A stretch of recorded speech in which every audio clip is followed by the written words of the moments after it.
आज हम लोग इस वीडियो में CA foundation paper for business economics MTB May 2025 का सोल्यूशन करेंगे। और इस वीडियो के दौरान मैं हर क्वेश्चन का सोल्यूशन का जो है उसे मैं डिटेल में एक्सप्लेन नहीं करूंगा। जो मेरे हिसाब से जिस क्वेश्चन का सोल्यूशन में डिटेल का डिस्कशन जरूरत है उसी में मैं डिस्कशन करूंगा। बाकी में मैं डिस्कशन नहीं करूंगा इस वीडियो में। फिर भी अगर आपको किसी भी क्वेश्चन में जरा सा भी डाउट है या कोई अंडरस्टैंडिंग में थोड़ा प्रॉब्लम हो रहा है तो आप कमेंट सेक्शन में विदाउट एनी हेजिटेशन आप मुझसे पूछ सकते हैं। मैं आपको डिटेल और ब्रीफली इसका आंसर दे दूँ। आप बिना टेंशन का कमेंट सेक्शन में मुझसे पूछ सकते हैं। तो चलो शुरू करते हैं। Question number 1, GDP includes option A neither intermediate nor final goods, option B both intermediate and final goods, option C intermediate but not final goods, option D final but not intermediate goods। इसका correct answer है option D final but not intermediate goods. ऐसा क्यों? क्योंकि GDP equal to market value of final goods. Intermediate goods are not included to avoid double counting and their value is already included in final goods.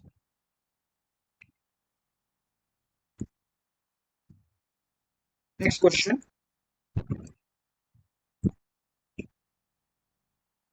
If depreciation exceeds gross investment, option A, the economic stock of capital may be either growing or shrinking. Option B, the economic stock of capital is shrinking. Option C, the economic stock of capital is growing.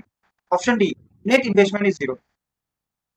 इसका correct answer है option B, the economic stock of capital is shrinking. ऐसा क्यों? When depreciation is greater than gross investment, then net investment becomes negative. So, then the economic stock of capital is shrinking.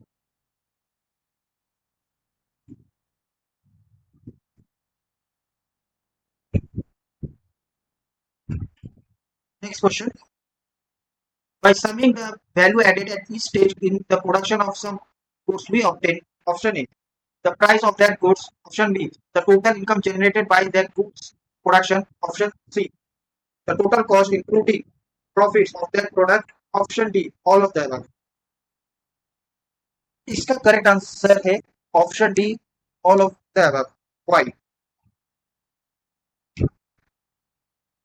ये जो method है जिसमें हम लोग हर value को add कर रहे हैं इस स्टेज ऑफ प्रोडक्शन में जो वैल्यू प्रोड्यूस हो रहा है उसको जो हम समिंग करके ऐड कर रहे हैं एग्रीगेट में, इस मेथड को हम लोग वैल्यू एडेड अप्रोच कहते हैं।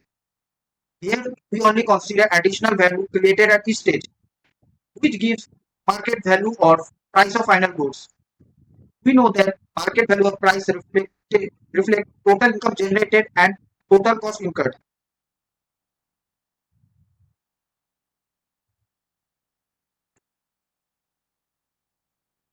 The value of money in Fisher's equation is determined by option A, demand for money, option B, supply of money, option C, demand and supply of money, option D, none of the above।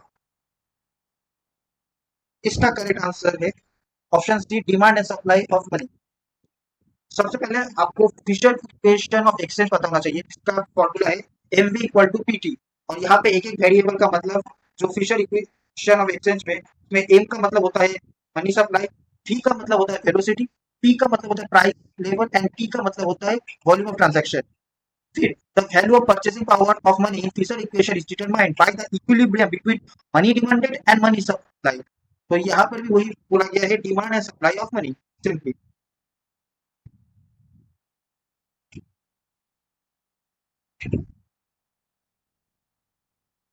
Next question. Value of money is directly related to price level, inversely related to price level, proportionately related to price level, या all of the above। इसका correct answer है option B, inversely related to price level. अब ऐसा क्यों? सबसे पहले आपको समझना पड़ेगा वैल्यू ऑफ मनी को और क्या कहा जाता है। वैल्यू ऑफ मनी का मतलब ये भी होता है कि वो परचेसिंग पावर क्या है कंज्यूमर का। तो हमें जब पता है जैसे ही चीजों का प्राइस बढ़ता है वैसे ही cost of good and services उसका भी कॉस्ट बढ़ जाता है, जिसके कारण हमारा परचेसिंग पावर या सामान खरीदने का क्षमता कम जाता है। वैसे ही जब चीजों का प्राइस गिरता है तब cost of goods and services decrease होता है और उसी तरह हमारा खरीदने का क्षमता ज्यादा हो जाता है, तब हम ज्यादा खरीदने चीजें खरीद सकते हैं क्योंकि तब परचेसिंग पावर भी राइज करता है। तो इससे हम क्या बोल सकते हैं? इससे हम ये बोल सकते हैं जो प्राइस है, सॉरी, जो ये प्राइस है ये इनवर्सली प्रोपोर्शन है वैल्यू ऑफ मनी का।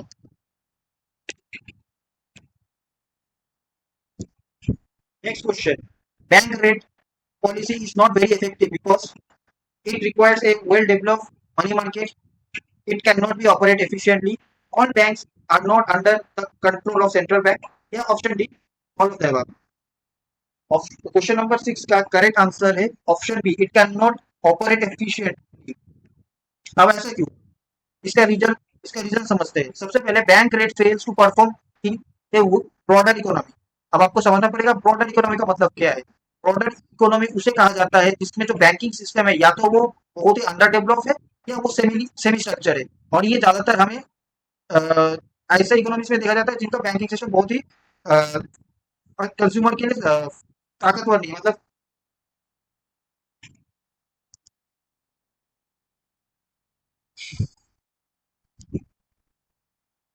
Question number 6, bank rate policy is not very effective because it requires a very well developed money market. It cannot operate efficiently. All banks are not under the control of central bank. Option B, all of the above. इसका correct answer है option B, it can not operate efficiently. ऐसा इसलिए है क्योंकि जो bank rate है वो broader economy में अच्छा परफॉर्म नहीं करता। अब ब्रॉडर इकोनॉमी का मतलब क्या है? ब्रॉडर इकोनॉमी उससे कहा जाता है जहाँ पे जो बैंकिंग सिस्टम है वो अंडर डेवलप है या सेमी स्ट्रक्चर है।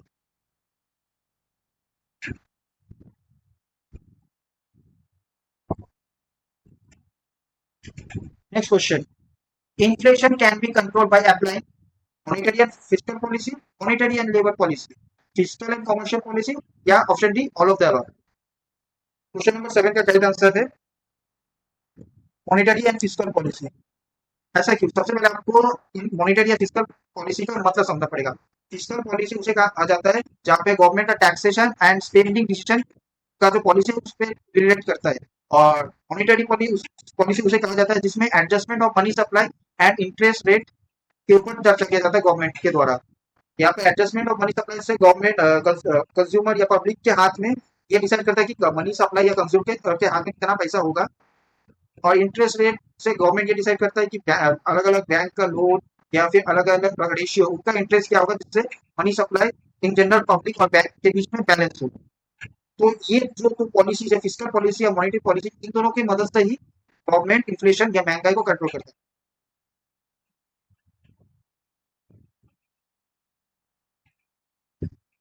Next question, what is currency deposit ratio या CDR? Option A, ratio of money held by the public in currency to that of money held in bank deposit. Option B, ratio of money held by the public in the bank deposit to that of money held by the public in currency. Option C, ratio of money held in demand draft to that of money held in treasury bonds. या option D, none of the above.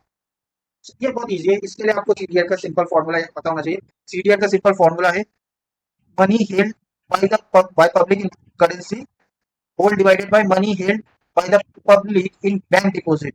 तो ये formula से हम लोग simply बता सकते हैं question number 8 का करेक्ट आंसर है option A, ratio of money held by the public in currency to that of the money held in public deposit.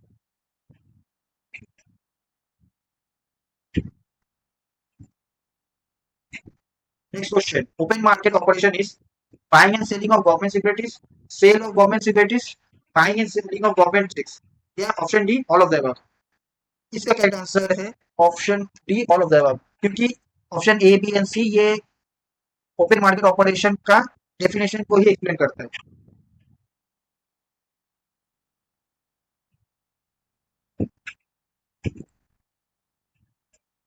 Next question, which of the following is a qualitative और selective method of credit control by the central bank?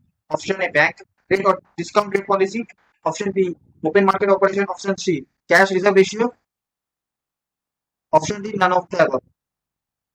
इसे solve करने से पहले आपको समझना होगा कि qualitative और selective method of credit control by central bank ये किसे कहा जाता है? Qualitative or selective method of credit control by the central bank is equal to influence the direction and volume of bank lending. यहाँ पे दो important चीजें, एक है डायरेक्शन एंड वॉल्यूम किसका? बैंक लेंडिंग का। और ये कौन कौन क्वालिटेटिव या selective method of credit control का कुछ एग्जांपल है, जैसे कि ये मार्जिन रिक्वायरमेंट एंड मोरल सुअशन। तो हम देख ही सकते हैं कि आप अगर सिंपली ये लॉजिक लगा कि आप सिर्फ ये इतना याद रखिए कि क्वालिटेटिव और selective method of credit control by the central bank, इन दोनों में एग्जांपल में आना चाहिए मार्जिन रिक्वायरमेंट या मोरल सुएशन। पर हम इस एग्जांपल में देख सकते हैं कि एक भी यहाँ पर ऐसा कोई ऑप्शन नहीं जो या तो मार्जिन रिक्वायरमेंट या मोरल सुएशन का डेफिनेशन बने। तो इसीलिए इसका करेक्ट आंसर होगा, इस क्वेश्चन का करेक्ट आंसर होगा option D, none of the above.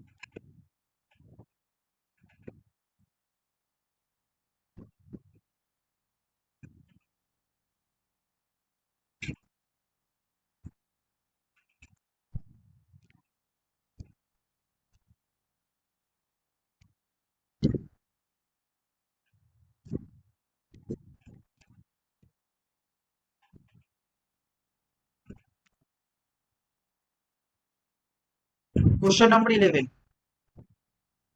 the fiscal deficit excluding the interest liabilities for a year is called as option A revenue deficit, option B capital deficit, option C budget deficit या option D primary deficit। इसका correct answer है option D primary deficit. ऐसा क्यों? क्योंकि primary deficit is equal to overall fiscal deficit minus interest payment on past borrowing. और primary deficit जो होता है वो दिखाता है हमें fiscal imbalance without prior debt cost, मतलब जो पास्ट में किया गया खर्चे है या उधार है, सॉरी उधार है, उसको एक्सक्लूड करता है करंट फिस्कल इम्बैलेंसेस में, और उसी को हम लोग प्राइमरी डेफिसिट कहते हैं। इसलिए इसका करेक्ट आंसर है option D primary deficit.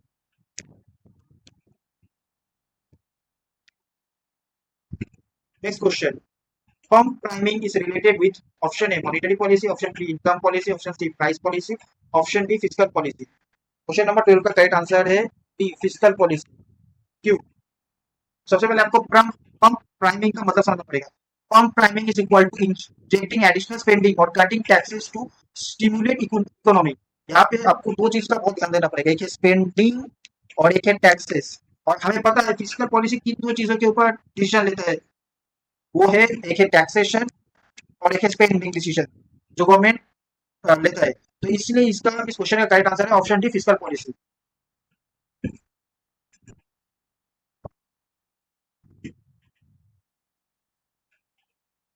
Next question, the modern state is option A legislative state, welfare state, aristocratic state या option D police state.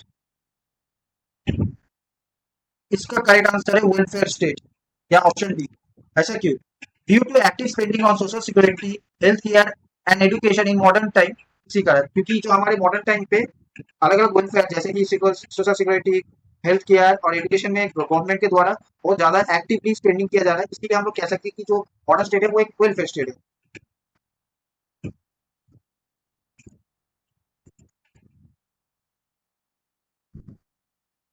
Next question, public debt management refers to terms of new bonds, proportion of different components of public debt या maturity या आखिर में all of the above. Question number 14 का correct answer है all of the above. क्योंकि बहुत simple है कि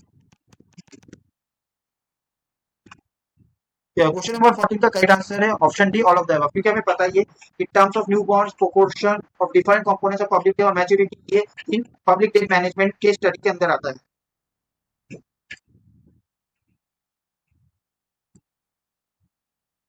next question, education is an example of a private good, B public good, C merit good, D mixed good.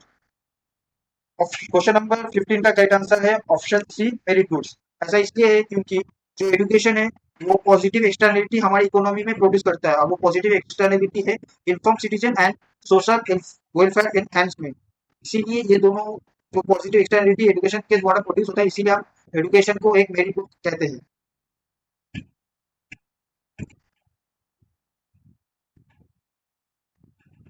Next question, the world bank normally gives a short term loans, B medium term loans, C long term loans या D medium and long term loans. कितनी easy है, ये तो simple आपके book में आप अच्छे से पढ़ोगे तो आपको मिल जाएगा। यह है मीडियम टर्म। वर्ल्ड बैंक जो हमें नॉर्मली देता है या किसी भी कंट्रीज को देता है वो है ज्यादा option B medium term loans.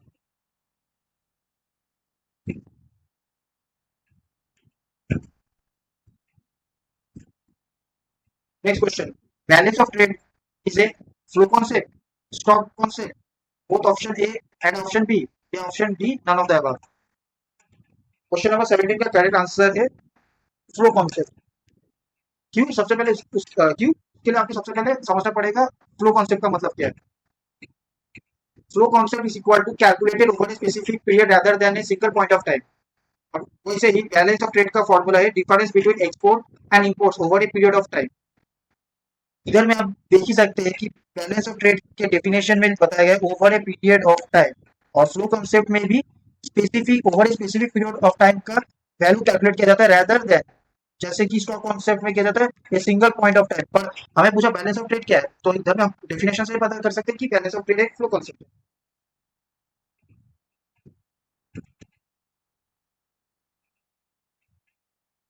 Next question, which is not an advantage of international trade. तो सिंपली पूछा है इनमें से कौन डिसएडवांटेज है, मतलब इसका क्वेश्चन को अगर हम लोग सही ढंग से पढ़े तो इसका मतलब है इनमें से कौन इंटरनेशनल ट्रेड का एक डिसएडवांटेज है। ये A export and surplus production, B import and defence material, C dependence on foreign countries, D ability of raw material. तो यहाँ पर सिंपली हम बता ही सकते हैं डिसएडवांटेज ये तो है dependence on foreign countries, option C. क्योंकि ये डिसएडवांटेज है इंटरनेशनल ट्रेड का, कोई भी कंट्री ये नहीं चाहेगा कि वो दूसरे किसी फॉरेन कंट्री के ऊपर इंटरनेशनल ट्रेड की वजह से फुल्ली या पार्शियली डिपेंडेंट है। Next question, which source of revenue is shared between the centre and the states in India. A excise duty, B corporation tax, C income tax, D none of this. इसका correct answer है option C income tax. क्यों? Because it is defined by finance commission recommendation, ये simply finance commission recommendation के हिसाब से। इसलिए इसका आप अगर ठीक से देखोगे बुक में फाइनेंस कमीशन के रिकमेंडेशन में इसमें बताया गया है कि जो सोर्स ऑफ रेवेन्यू है गवर्नमेंट का उसे कैसे सेंट्रल और टैक्स सेंट्रल और स्टेट्स के बीच में डिवाइड किया जाएगा, डिस्ट्रीब्यूट किया जाएगा। उसमें से एक है कि इनकम टैक्स का जो रेवेन्यू है वो भी सेंट्रल और स्टेट्स के बीच में डिवाइड किया जाएगा, अलग अलग तरीके से मिलेगा, वो फाइनेंस कमीशन के रिकमेंडेशन के द्वारा ही किया जाता है।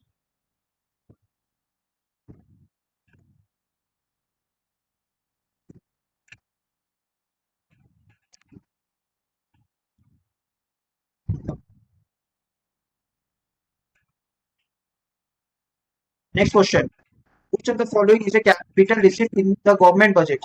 A income tax, B interest on loan, C borrowing, D none of this। इसका करेक्ट आंसर है क्वेश्चन नंबर 20 का, वो है borrowing.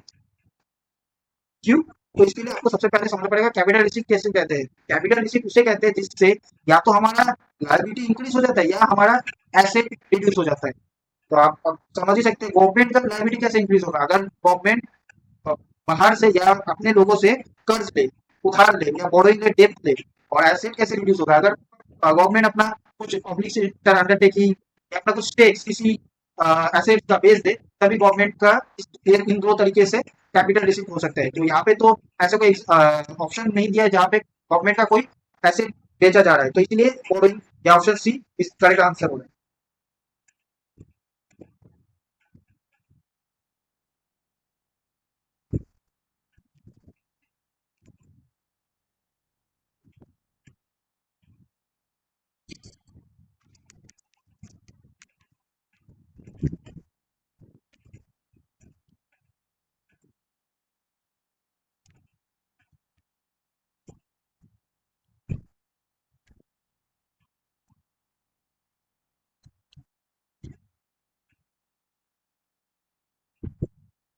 Next question, which policy tool can the government use to correct negative externality? A. Subsidies, B. Taxes, C. Tariffs, D. None of this। Question number 21 का correct answer है taxes. क्यों? Example में आपको समझाता हूँ कि एक फैक्ट्री है, ठीक है, वहां से बहुत सारा पॉल्यूशन निकल रहा है, वो पॉल्यूशन निकल रहा है जिसके लिए आसपास के लोगों को अफेक्ट कर रहा है। तो ये एग्जांपल है कि ये जो फैक्ट्री है ये इकोनॉमी में नेगेटिव एक्सटर्नलिटी शो है। तो अब गवर्नमेंट क्या कर सकता है, गवर्नमेंट एक तरीका निकाल सकता है जो है कि वो उस फैक्ट्री को बोल देगा तुम जो ये पॉल्यूशन निकाल रहे हो इसके लिए हम तुम्हारे ऊपर इन्वायरमेंटल टैक्स लगा रहे हैं, अगर तुम्हारे गलती के कारण हम तुम पे टैक्स लगा रहे हैं कि तुम्हें इसके लिए टैक्स देना पड़ेगा। तो वो क्या करेगा, वो फैक्ट्री वो टैक्स से बचने के लिए कोशिश करेगा वो जो नेगेटिव एक्सटर्नलिटी वो प्रोड्यूस करे जो है पॉल्यूशन, उसे वो कम करे, तो वो कोशिश करेगा पॉल्यूशन उसके प्रोडक्शन में कम हो। तो क्या हुआ, इधर में जो टैक्सेस है उसने वो नेगेटिव एक्सटर्नलिटी जो यहाँ पर पॉल्यूशन के एग्जांपल है उसे कम कर दिया, इसलिए इस क्वेश्चन का करेक्ट आंसर है option B taxes.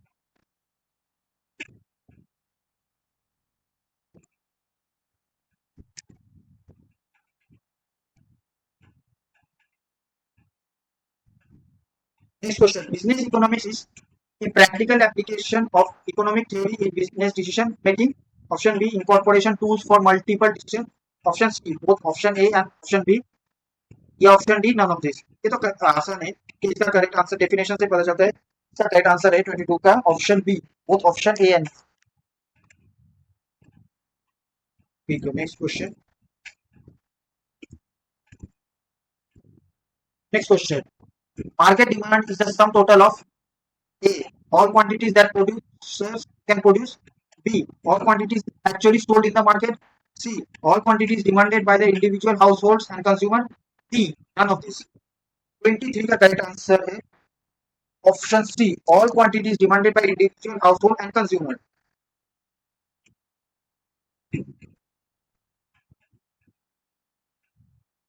Next question, question number 24. The demand for scooter and petrol is an example of C, option A, joint, option B, composite, option C, competitive, option D, market।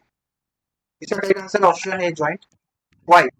Joint or complementary demand is equal to two or more goods jointly required। Yeah, scooter and petrol are complementary goods and both are jointly required। इसीलिए हम लोग बोल सकते हैं कि demand for scooter and petrol is an example of joint demand, या फिर option A, joint.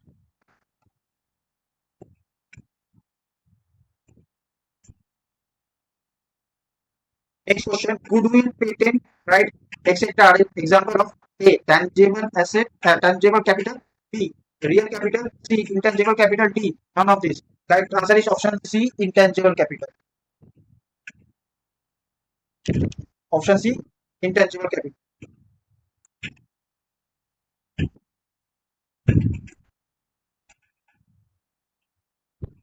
Next question.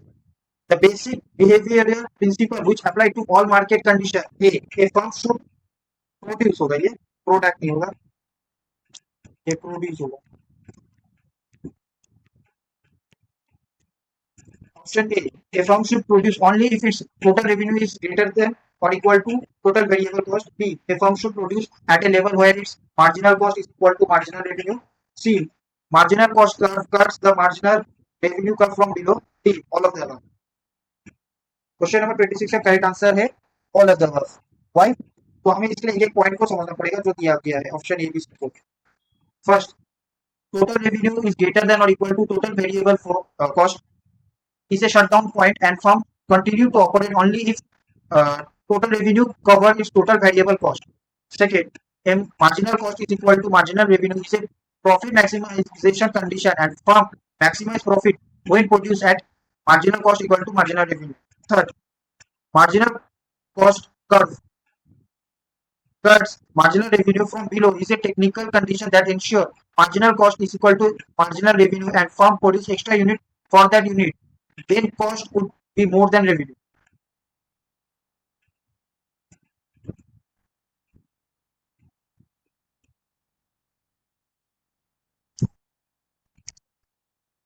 Next question.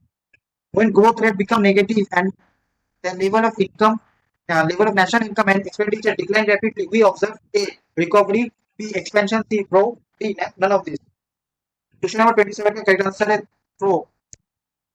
क्योंकि ऐसा का बिजनेस साइकिल बना है, तो ये तो होता है एक्सपेंशन, ये तो कहते हैं थ्रो। यहाँ पर ये जो नेशनल नेशनल इनकम और एक्सपेंडिचर है वो रैपिडली डिक्लाइन करता है, और जो ग्रोथ रेट है इकोनॉमी का वो भी नेगेटिव में होता है। इसीलिए इसका करेक्ट आंसर है option C, throw.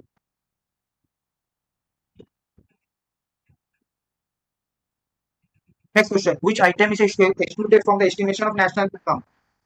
A, rent from property। B, salary of public servant। C, illegal income। D, profit of incorporation, profit of corporation।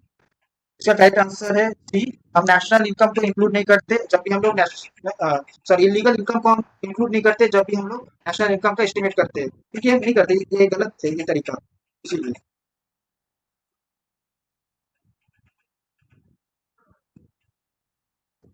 Next question. If the investment increased by 50 crore and the multiplier is 4, the change in income is A, 200 crore, B, 100 crore, C, 250 crore, D, 150 crore। इस question का right answer है option A, 200 crore.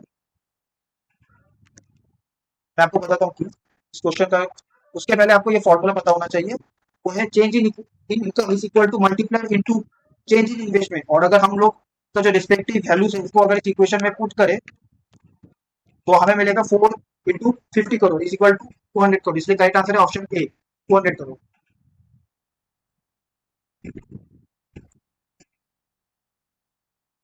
Next question, which of the following is included in M1 in India? A. Time deposit. B. Currency with the public and demand deposit. C. Bonds and share. D. Treasury bills. इसका correct answer है option B, क्योंकि simple है, आपको समझना पड़ेगा M1 का मतलब क्या है इंडिया के हिसाब से।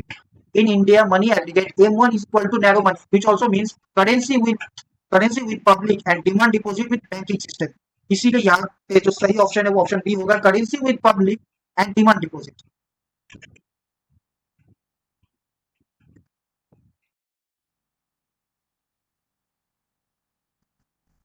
Next question, question number 31. Which of the following is a quantitative instrument of monetary policy? Option A, modal suasion. Option B, credit rationing. Option C, bank rate. Option D, none of this. Question number 31 का correct answer है option number C, bank rate. Why? Because quantitative instrument of monetary policy affects volume of credit in the economy.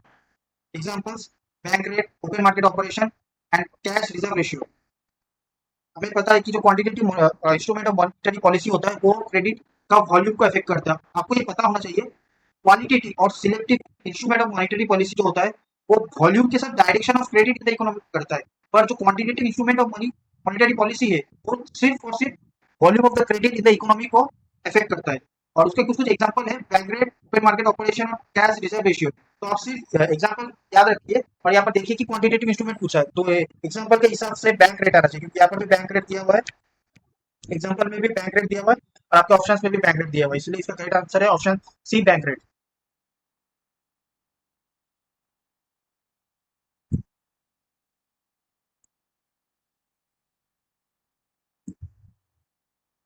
Next question, if the RBI increases the cash reserve ratio CRR, it will lead to A. Increase in money supply. B. Decrease in money supply. C. No effect on money supply. D. Increase in inflation. Question number 32 का correct answer है option B, decrease in money supply. ऐसा क्यों होता है?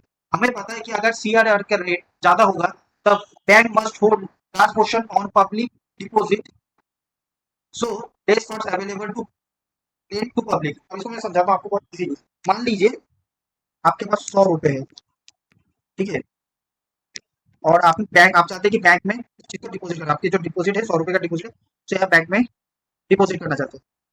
तो अभी मान लीजिए करेंट बैंक का रेपो रेट सीआरआर चल रहा है 4%, ठीक है। इसका मतलब क्या है?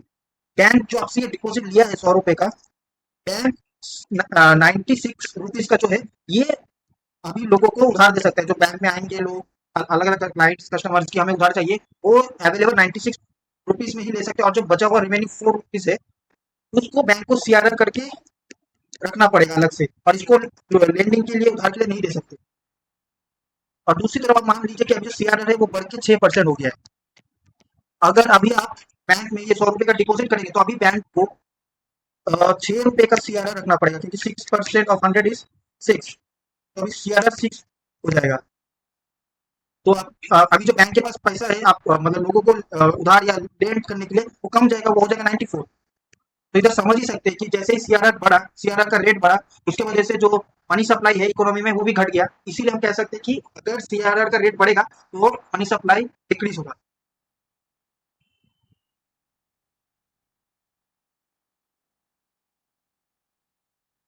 Next question, dumping refers to option A, reducing tariffs. Option B, sale of goods abroad at a lower price of below their cost and price in their home market. Option C, buying below at low prices abroad and selling at higher prices locally. Option D, expensive goods selling for low prices. Question number 33 का correct answer है option B. Dumping का मतलब होता है abroad या फिर foreign economy, foreign country में चीजों को एक्सपोर्ट करना कम दाम पे और अपने देश में उतना कम दाम पे नहीं बेचना, मतलब नॉर्मल प्राइस पे बेचना। पर जो फॉरेन नेशन से अगर चीजों को जब एक्सपोर्ट करने जाएंगे तब उसको हम लोग कम दाम पे बेचेंगे, जिससे हम लोग फॉरेन नेशन का मार्केट को कब्जा कर पाए। इसका क्लास बहुत अच्छा एग्जांपल है चाइना, जो चाइना बाकी देशों के साथ इवन हमारे देशों के साथ भी करते हैं, डंपिंग करते हैं, ज्यादातर लोग बोलेंगे। यही उसका मतलब है कि चाइना हमारे यहाँ पर जब एक्सपोर्ट करता है तो अपने चीजों का दाम बहुत कम रखता है, जिसके लिए वो हमारे मार्केट को कब्जा कर पाता है। और चाइना इतना कम दाम अपने लोगों को नहीं बेचता, अपने देश के लोग मतलब चाइनीज लोगों को नहीं बेचता है, इसी चीज को डंपिंग कहते हैं।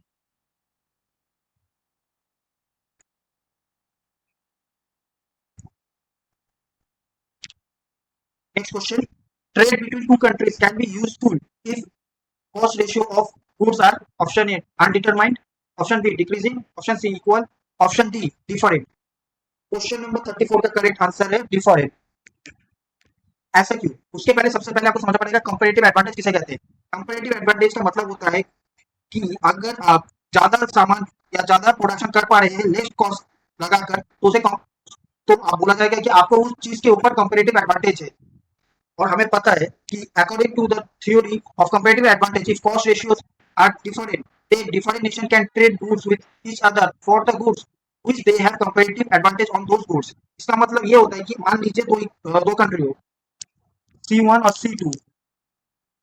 C1 के पास G1 गुड्स का कंपैरेटिव एडवांटेज है और C2 नेशन के पास G2 गुड्स का कंपैरेटिव एडवांटेज है। तो अगर ये एक दूसरे के साथ ये करेंगे, ट्रेड करना चाहते हैं C1 और C2, तो C2 अपना G2 सामान C1 को बेचेगा क्योंकि उसका कंपैरेटिव एडवांटेज है, C1 का सेम G2 गुड्स का कंपैरेटिव एडवांटेज नहीं है। वैसे ही C1 नेशन अपना G1 गुड्स C2 को बेचेगा क्योंकि C1 को पता है कि मेरे पास G1 गुड्स का कंपैरेटिव एडवांटेज है पर C2 के पास नहीं है। ये इसीलिए हो पा रहा है क्योंकि दोनों नेशन C1 और C2 का अलग अलग कॉस्ट रेशियो है G1 और G2 गुड्स रिलेटेड के लिए, इसलिए इसका करेक्ट आंसर है option D different.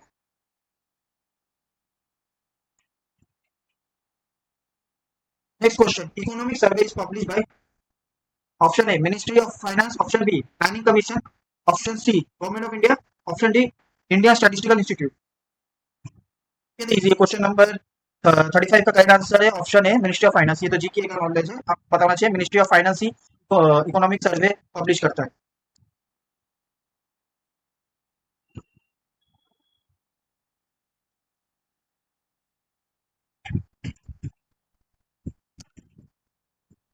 Next question, which of the following combination is correct?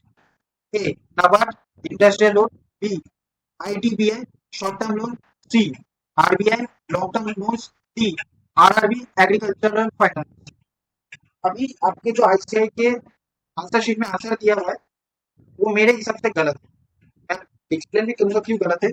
आपके आईसीआई के आंसर शीट में वो आंसर दिया है option C RBI long term loan, जो मेरे हिसाब से पूरी तरह गलत है। आरबीआई का काम नहीं है लोन देना, ठीक है। आरबीआई इन जनरल लोन नहीं देता। आरबीआई एक वॉच डॉग है, इसे गवर्नमेंट ने बनाया है कि बाकी इंडिया का जो कमर्शियल बैंक है या बैंकिंग सिस्टम है उसे रेगुलेट करे, उसको सुपरवाइज करे, ठीक है। आरबीआई का काम लोन देना ये सब नहीं है। वो गवर्नमेंट का बैंकर है पर वो इन जनरल बैंक नहीं है। तो मेरे हिसाब से इस क्वेश्चन का करेक्ट आंसर होना चाहिए option D RRB agriculture finance. अब आप पूछोगे क्यों? सबसे पहले आपको आरआरबी का फुल फॉर्म पता होना चाहिए। आरआरबी का मतलब होता है रूरल रीजनल बैंक, ठीक है। और ये जो रीजनल बैंक है ये क्रेडिट के साथ अदर फैसिलिटीज भी देता है with special focus on agriculture, ठीक है। तो यहाँ पर तो बोला है कि एक तो एग्रीकल्चर फाइनेंस देता है या क्रेडिट एग्रीकल्चर क्रेडिट देता है या दूसरा एग्रीकल्चर रिलेटेड फैसिलिटीज भी प्रोवाइड कराता है। तो इसीलिए मेरे हिसाब से इसका करेक्ट आंसर होना चाहिए ऑप्शन डी पर आपके आईसीआई के आंसर शीट में दिया हुआ है। सॉरी, मेरे हिसाब से करेक्ट आंसर होना चाहिए ऑप्शन डी आरआरबी और एग्रीकल्चर फाइनेंस, पर आपके आईसीआई के आंसर शीट में दिया हुआ है आरबीआई लॉन्ग टर्म लोन, जो मेरे हिसाब से गलत है।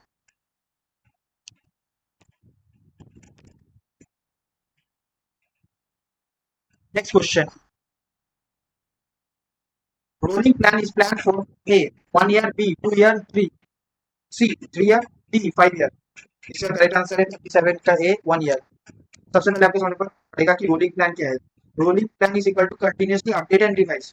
और ये इंडिया में कैसे रिलेटेड है? जैसे इंडिया में स्टार्टिंग में जब हम लोग प्लान करते थे, हमारे गवर्नमेंट जब प्लान करते थे तो वो 5 ईयर प्लान करके करते थे, ठीक है। तो आने वाले 5 साल में हम क्या अचीवमेंट करेंगे, हमारा क्या गोल रहेगा, हम लोग क्या क्या सेक्टर पे फोकस करेंगे, ये 5 ईयर प्लान करके हम लोग चलते थे बहुत पहले इंडिया का। अभी तो नीति आयोग हो गया है, पहले 5 ईयर प्लान होता था। तो वो 5 ईयर का जो प्लान था उससे ऑब्जेक्टिव हमारा एम हमारा गोल को देखने के लिए रोलिंग प्लान इंट्रोड्यूस किया गया था। उस रोलिंग प्लान में हम लोग हमारे 5 ईयर प्लान का रिव्यू और अपडेट करते थे और ये हमेशा हर साल होता था। जिससे हम अपना 5 ईयर प्लान के गोल का अचीव कर पाए। इसीलिए इस क्वेश्चन का करेक्ट आंसर है option A 1 year.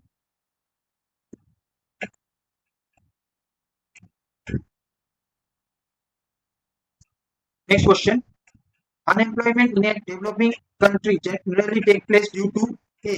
Switch over from one job to another. B. Lack of effective demand. C. Seasonal factors. D. Lack of complementary factors of production. इसका correct answer है option B, lack of effective demand. कि in Keynesian economics, people are willing to work, but there is not enough aggregate demand in the economy to employ them. This result in demand deficient unemployment. अब इसका मतलब क्या है?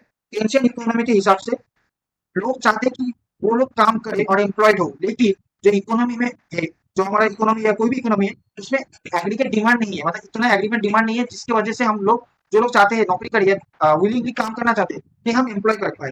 और इस चीज को हम लोग कहते हैं डिमांड डेफिशिएंट अनएम्प्लॉयमेंट। तो इसका कॉज क्या है कि हम क्यों लोगों को नौकरी में नहीं रख पा रहे या अनएम्प्लॉयमेंट क्यों इकोनॉमी में, due to lack of effective demand. इसलिए इसका करेक्ट आंसर है option B, lack of effective demand.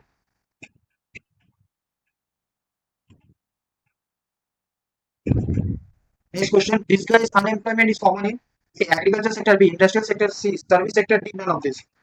ये तो बहुत इजी है, इसका करेक्ट आंसर है एग्रीकल्चर सेक्टर। और एग्रीकल्चर सेक्टर में डिस्कस अनएम्प्लॉयमेंट देखा जाता है।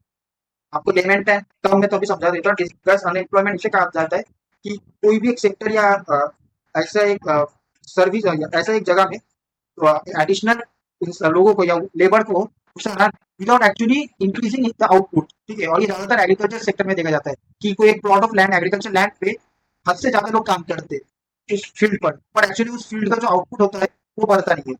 और उस चीज को हम लोग डिस्गाइज अनएम्प्लॉयमेंट कहते हैं, और ये बहुत कॉमन है एग्रीकल्चर सेक्टर।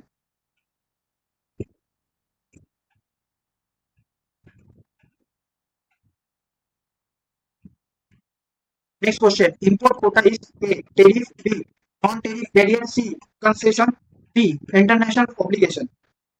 इसका करेक्ट आंसर है option B, non tariff barrier. इसके लिए आपको सबसे पहले समझना पड़ेगा इंपोर्ट कोटा किसे कहते हैं। Import quota is equal to restrict the amount of import without imposing tariff on that import. इसे आपको मैं बहुत इजीली एग्जांपल से समझाता हूँ।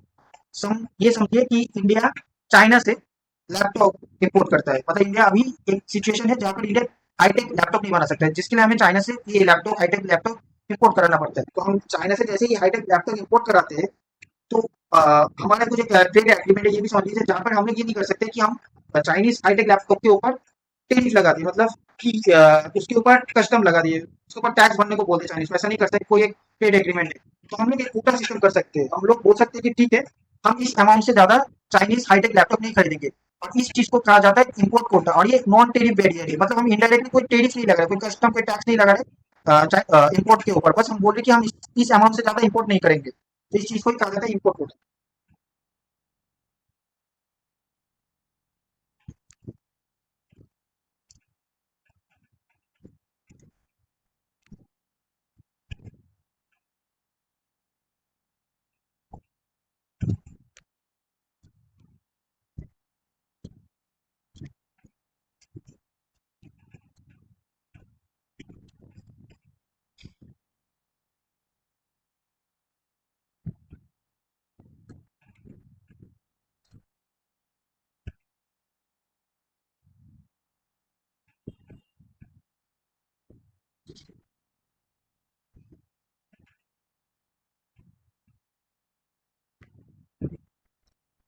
Next question. The base indicator of economic development of any country is A. Its agriculture. B. Its transport. C. Its gross production. D. Its per capita income.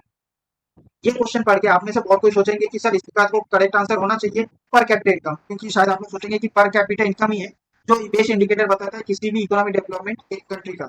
पर मैं आपको बता दूं, ये आप सोच रहे हैं पूरी तरह सही नहीं है, ये गलत है। इसीलिए इस क्वेश्चन का करेक्ट आंसर होगा ऑप्शन सी, ग्रॉस प्रोडक्शन।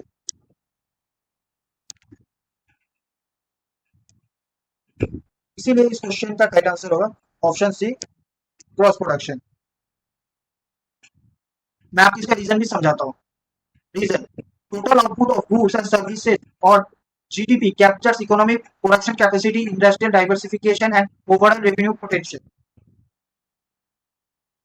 मैं आपको ये एग्जाम्पल के साथ भी समझाता हूँ क्या है। आप मान लीजिए दो कंट्री है, ठीक है, C1 बोल के कंट्री है, C2 बोल के कंट्री, एक का जीडीपी ज्यादा होगा और एक का पर कैपिटा। C1 का मान लीजिए जीडीपी ज्यादा है और C2 का मान लीजिए पर कैपिटा ज्यादा है। पर ये दोनों ज्यादा, मतलब पर कैपिटा ज्यादा होने से हम ये नहीं मान सकते कि C2 का जो पर कैपिटा ज्यादा है C1 के मुकाबले, तो वो उसके बेस इंडिकेटर है। क्योंकि जीडीपी किसी कंट्री का अगर ज्यादा है होता है तब हम ये समझ सकते हैं कि उस कंट्री का जो इकोनॉमिक प्रोडक्शन कैपेसिटी वो उस दूसरे कंट्री के मुकाबले ज्यादा है, इंडस्ट्रियल डाइवर्सिफिकेशन भी ज्यादा है और जो ओवरऑल रेवेन्यू पोटेंशियल है वो भी बेहतर है। इसीलिए इसका करेक्ट आंसर है जीडीपी, या फिर इसको हम लोग ग्रॉस प्रोडक्शन भी कह सकते हैं। इसीलिए इस क्वेश्चन का करेक्ट आंसर होगा C, it's gross production not per capita income.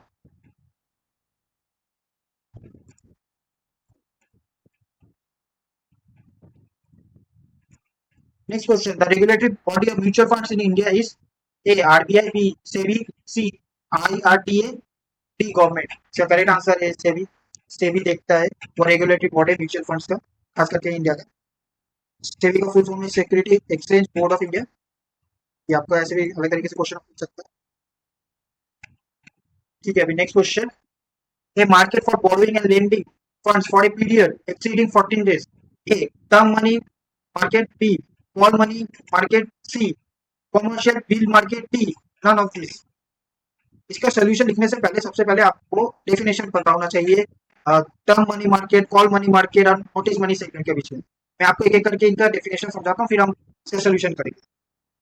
सबसे पहले call money market, money borrowing for overnight या फिर एक दिन in a money market is called call money market. इसका पीरियड होता है या तो ओवरनाइट या एक दिन। वैसे money borrowing for period from 2 days to 14 days in a money market is a notice money segment. इसका पीरियड होता है 2 दिन से लेकर 14 दिन तक, एक दिन से ज्यादा पर 14 दिन तक, 14 दिन से ज्यादा, जिसे हम लोग नोटिस मनी सेगमेंट कहते हैं। और आखिर में money borrowing for period exceeds 14 days in money market is term money market. और आपके क्वेश्चन में भी पूछा गया है कि बताओ, आपके क्वेश्चन में भी पूछा गया है कि बताओ मार्केट से अगर कुछ बोरोइंग या लेंडिंग करते फंड्स का जिसका पीरियड 14 दिन से ज्यादा है तो उसे क्या कहते हैं। जैसे हमने पढ़ा था उस डेफिनेशन के हिसाब से इसका करेक्ट आंसर होगा option A, term money market.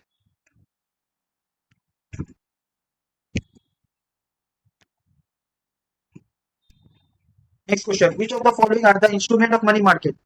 A. Call money, B. Certificate of deposit, C. Trade bills, D. All of the above. तो ये इसका करेक्ट आंसर है D, all of the above. 44 का करेक्ट आंसर है D, all of the above.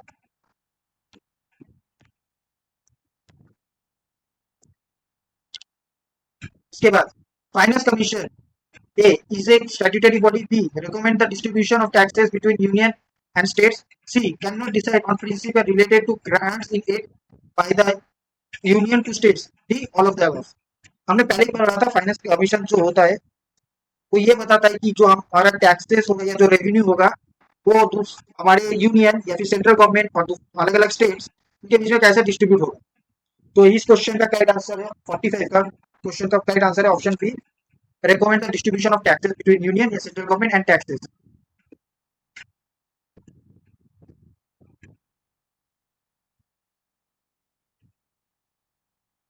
Next question, statutory liquidity ratio is a bank to keep deposit with RBI. B. Certain percentage of deposit are to be kept by the bank in form of liquid assets. C. It is the discount rate of the banks. D. None of the above. It's simple. इसका correct answer है B. Certain percentage of deposit are to be kept by the bank in form of liquid assets.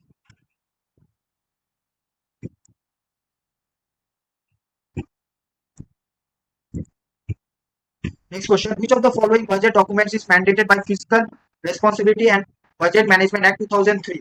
A. Annual financial statement या AFS. B. Demand for grant. C. Finance bill. D. Microeconomic framework statement. और इसका answer आपको पता होना चाहिए, आपको book में मिल जाएगा।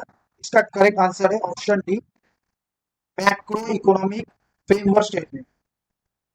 और ये ही डॉक्यूमेंट है जो बजट में दिखाया जाता है और इसको मैंडेट किया गया हमारे fiscal responsibility and budget management act 2003 के द्वारा।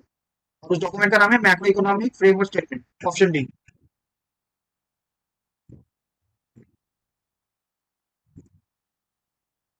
In a free market economy, the allocation of resources is determined by A. Consumer preferences, B. Voting done by consumers, C. The level of profit, D. None of this. तो easy है, free market economy में consumer preference को highest priority दिया जाता है, consumer का demand और supply का सप्लाई सप्लाई लाइन इन दोनों के इक्विलिब्रियम से ही बताया जाता है और उस हिसाब से ही एलोकेशन ऑफ रिसोर्सेज किया जाता है, क्योंकि एक फ्री मार्केट इकोनॉमी का बेसिस ही यही है कि कंज्यूमर प्रेफरेंस को हाईएस्ट प्रायोरिटी दिया जाए, तो इसीलिए इसका करेक्ट आंसर है ऑप्शन है कंज्यूमर प्रेफरेंस।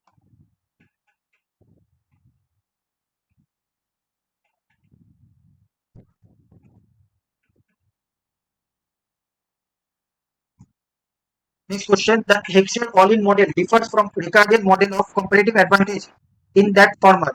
ये क्वेश्चन आपसे पूछ रहा है कि हेक्सियन ऑल-इन मॉडल रिकार्डियन मॉडल से कैसे डिफरेंट है, जो दोनों ही कंपैरेटिव एडवांटेज को एक्सप्लेन करते हैं। तो एक एक ऑप्शन पढ़ते हैं। सबसे पहले option A has only two factors, has only two, option A has only two countries, option B has only two products, option B has two factors of production, option D none of this. तो हमें इसके लिए सबसे पहले हमें Ricardian model का भी definition पता होना चाहिए और हेक्सियन ऑल-इन मॉडल का भी डेफिनेशन पता होना चाहिए। Ricardian model, single production factor is labour, यहाँ पर एक ही प्रोडक्शन फैक्टर है और वो है labour, and technological difference between countries for obtaining comparative advantage, ये रिकार्डियन मॉडल का डेफिनेशन है। वैसे Heckscher Ohlin model two factor of production, यहाँ पे दो फैक्टर ऑफ प्रोडक्शन है, तो एक में रिकार्डियन में है वन फैक्टर ऑफ प्रोडक्शन और हेक्सियन ऑल-इन मॉडल में टू फैक्टर्स ऑफ प्रोडक्शन, और वो टू फैक्टर ऑफ प्रोडक्शन क्या है, labour and capital, and international trade by the difference in factors in government. तो आपको अब तक आंसर मिल गया, तो इस हिसाब से क्वेश्चन में 39 का करेक्ट आंसर होना चाहिए option C has two factors of production. एक में है लेबर जो रिकार्डियन का है और दूसरा है हेक्सियन ऑल-इन में दो, labour plus capital.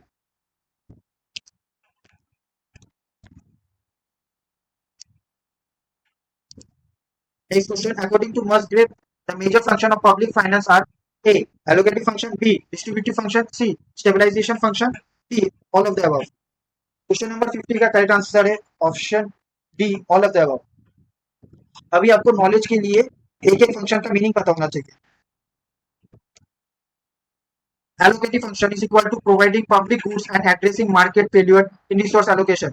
Distributive function is equal to ensuring a fair distribution of income and wealth across society. Stabilization function is equal to managing economic fluctuation.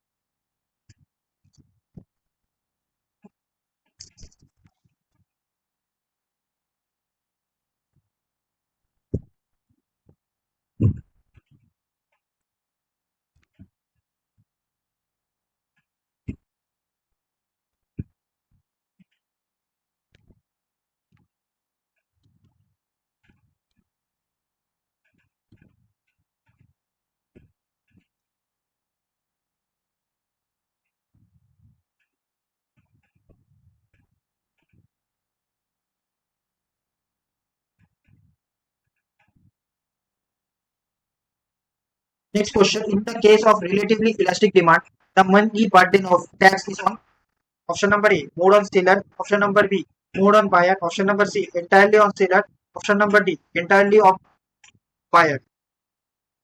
Question number 51 का correct answer है option number D, mode of seller. क्यों, इसके बाद हम बहुत briefly और अच्छे तरीके से समझेंगे। According to tax incidence theory, burden of tax fall more on the market that is less price elastic or less responsive to change in price। In layman terms, tax incidence theory के हिसाब से उस market के ऊपर ज्यादा tax का burden गिरता है जो लेस प्राइस इलास्टिक होता है या फिर जिसका रेस्पॉन्स बहुत ही कमजोर होता है या बहुत ही कम होता है जब भी प्राइस चेंज होता है।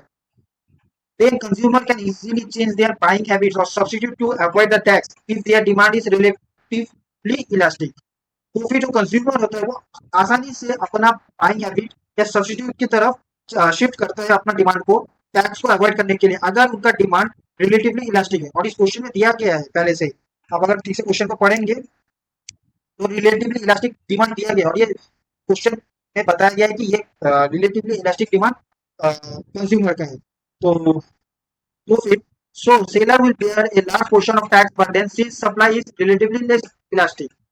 अगर कंज्यूमर का जो डिमांड है वो रिलेटिवली इलास्टिक है और सेलर का जो डिमांड है मतलब सप्लाई है वो रिलेटिवली इलास्टिक है, लेस इलास्टिक है, तो इस हिसाब से यहाँ पर जो टैक्स बर्डन है वो सेलर को मिलेगा, जो हमने पहले ही पढ़ा था टैक्स इंसिडेंस थ्योरी में।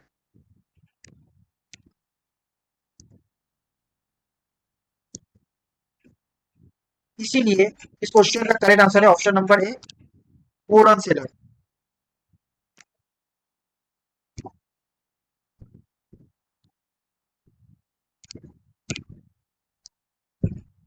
Next question, one negative effect of high public expenditure is option number A decrease in government control, option number B increase in government budget and public debt, option number C increase in private sector growth, option number D reduction in social welfare. Question number 51 का correct answer है option number B, increase in budget deficit and public date. इसका जो पीछे का जो concept है वो बहुत ही ईजी है, क्योंकि हाई पब्लिक एक्सपेंडिचर का मतलब होता है गवर्नमेंट को ज्यादा बोरोइंग करना पड़ेगा, और अगर गवर्नमेंट ज्यादा बोरोइंग करेगा तो ऑटोमेटिकली बजट डेफिसिट वो राइज करेगा और जो पब्लिक का जो कर्ज है वो भी बढ़ेगा। इजी कॉन्सेप्ट ही है, सिंपल। इसीलिए इसका करेक्ट आंसर है option number B, increasing budget deficit and public date.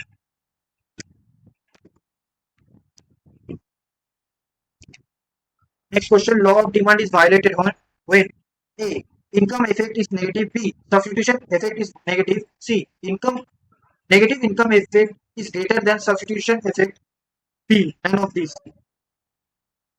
Question number 53 का करेक्ट आंसर है ऑप्शन सी,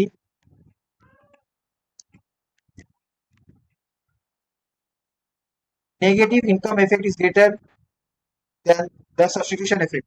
अब इसका रीजन को हम लोग बहुत अच्छे तरीके से पढ़ेंगे और समझेंगे। In normal case due to positive substitution effect, fall in price gives rise to quantity demanded, but in inferior goods, here different goods, negative income effect overwhelm substitution effect, this result in fall in price gives fall in quantity demanded, so in this different paradox law of demand is violated।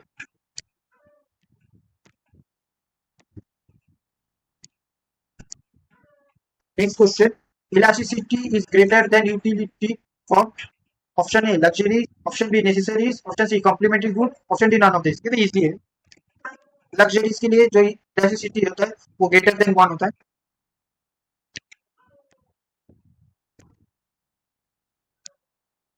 Next question, which of the following is not studied in macro economics, option A factor pricing, option B location of industry, option C consumer behaviour, option D external value of currency. इसका correct answer है option D, external value of currency, क्योंकि external value of currency ये macro economic concept है, ये micro economic में नहीं आता, इसलिए इसका correct answer option D external value of currency.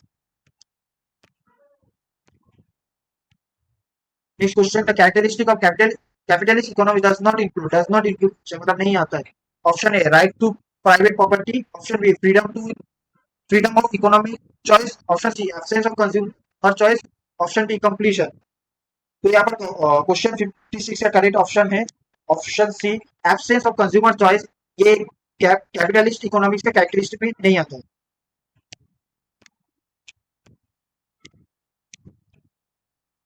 Which of the following are within the scope of business economics? Option A capital budgeting, option B risk analysis, option C business cycle, option D all of the above। ये तो easy है, इसका correct answer होगा all of the above, क्योंकि capital budgeting, risk analysis and business cycle ये business economics के scope के अंदर ही आता है।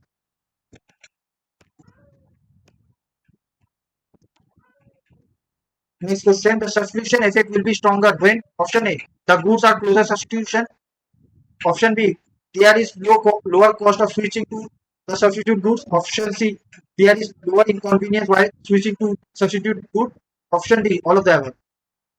इसका करेक्ट आंसर होगा option A, the goods are closer substitution because degree of substitutability between the goods is highest in closer substitute goods, और यहाँ पर ऑप्शन में दिया गया the goods are closer substitute, तो इसीलिए इसका करेक्ट आंसर होगा option A.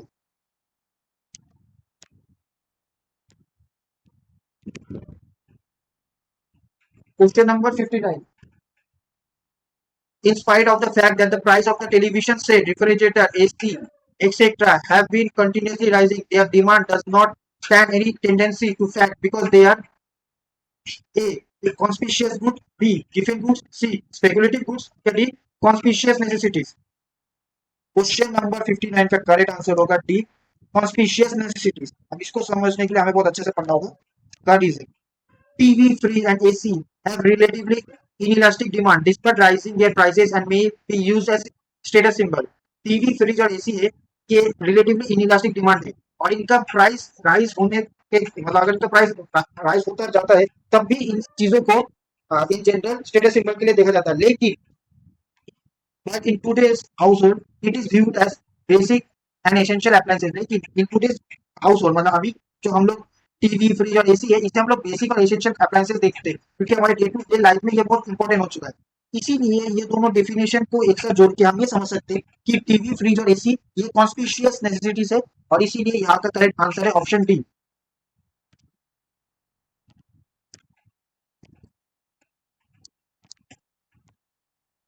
Next question, what are the determinant of price elasticity? Option A, ability of substitute. Option B, price range. Option C, position of a commodity in the consumer budget. Option D, all of the above। ये तो easy है, इसका correct answer है option D all of the above. Question number 16 में पूछा गया price elasticity का demand क्या है? तो ability of the substitute, price range and position of A commodity in the consumer budget, ये तीनों ही प्राइस इलास्टिसिटी का डिटरमिनेंट्स है।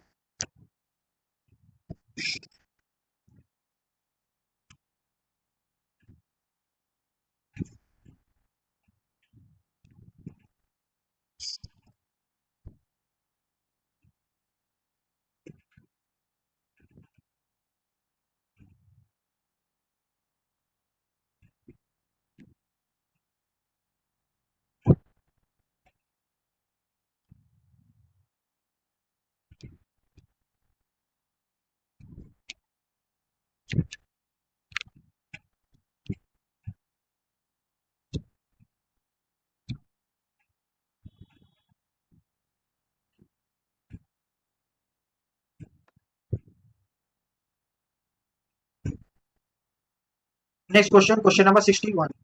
The turning point of business cycle is produced by when economic indicates, option A coincident, option B lagging indicates, option C leading indicates, option D all of the above। आपके ICI के answer sheet में कुछ अलग answer दिया गया है और मुझे कुछ और अलग आंसर सही लग रहा है। आपके आईसीआई के आंसर शीट के हिसाब से इसका करेक्ट आंसर है option D all of the above. देखिए मेरे हिसाब से इसका करेक्ट आंसर है option C leading indicator.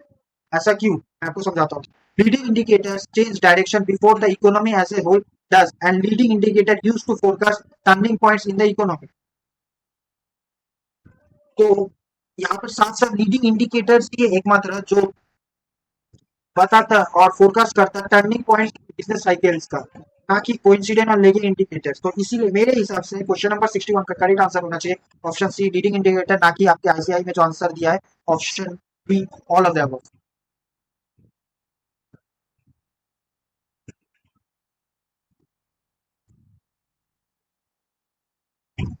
U-shape average. Next question. Next question.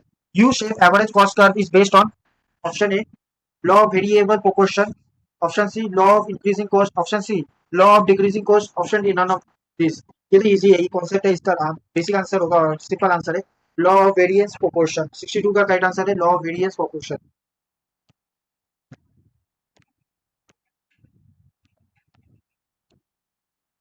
Next question. The reason behind the upward sloping portion of the long run cost curve is option A economic of scale, option B diseconomy of scale, option C diminishing marginal rate of substitution, option D none of this।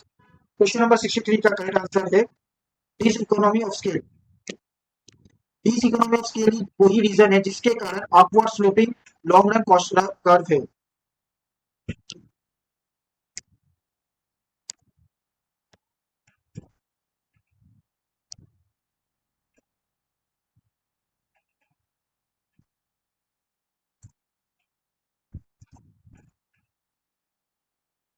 Next question, question number 64.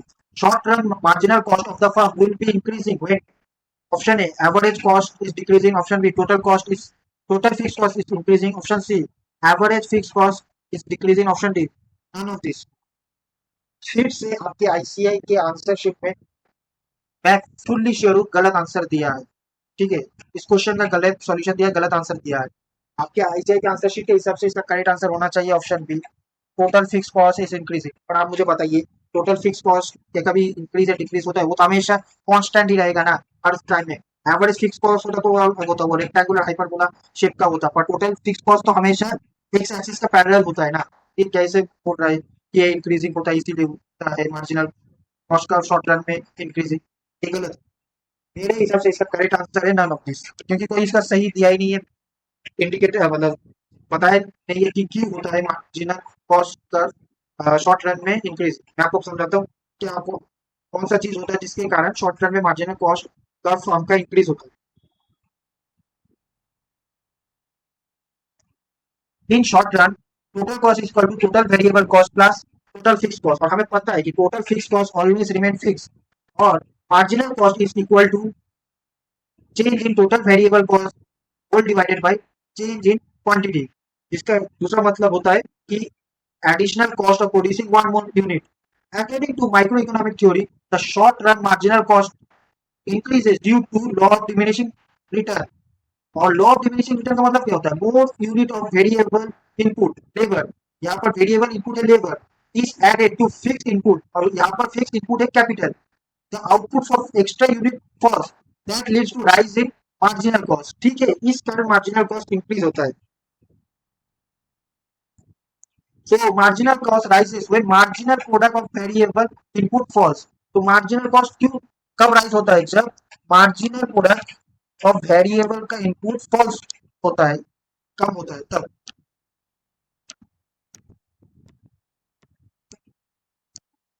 Next question, consumer is sovereign under A, free economy, B, mixed economy, C, control economy, D, both option A and B. Question number 65 का correct answer है D, both A and B, क्योंकि control economy या socialist economy में consumer के पास कोई sovereignty नहीं होता अपना चॉइसेस डिसाइड करने के लिए। जो स्टेट प्रोड्यूस करता है कंज्यूमर को उसे वही कंज्यूम करना पड़ता है। Next question, demand curve under oligopoly is A less elasticity, B perfectly elastic, C highly elastic, D indeterminate. हमें पता है कि डिमांड कर्व ओलिगोपोली को हमेशा इनडिटरमाइंड ही रहता है, तो इसका करेक्ट आंसर है option D, indeterminate. Demand curve under oligopoly is indeterminate. आप यहाँ पर लिखिए, इसका करेक्ट आंसर है option D.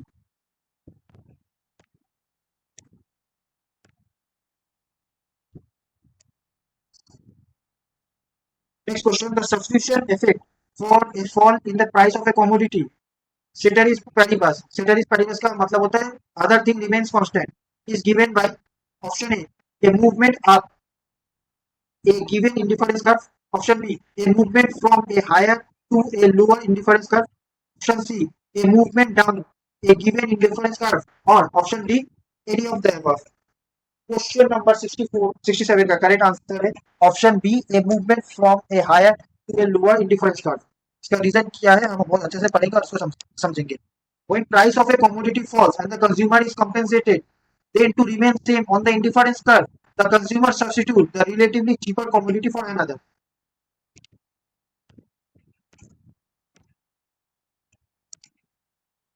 Next question, who gave the theory of price discrimination? Option A Marshall, option B Pigou, option C Cournot, option D Simon. ये तो easy है, इसका करेक्ट आंसर है पिगोफ। पिगोफ ने ही सबसे पहले थ्योरी की है प्राइस डिस्क्रिमिनेशन का। लेकिन आपके जनरल नॉलेज के लिए पता होना चाहिए, जॉन रॉबिन ने फर्दर ये प्राइस डिस्क्रिमिनेशन कॉन्सेप्ट है इसे डेवलप किया, इसे दिया गया पिगोफ के द्वारा, पर जॉन रॉबिन ने इसको फर्दर और भी डेवलप किया है प्राइस डिस्क्रिमिनेशन के concept.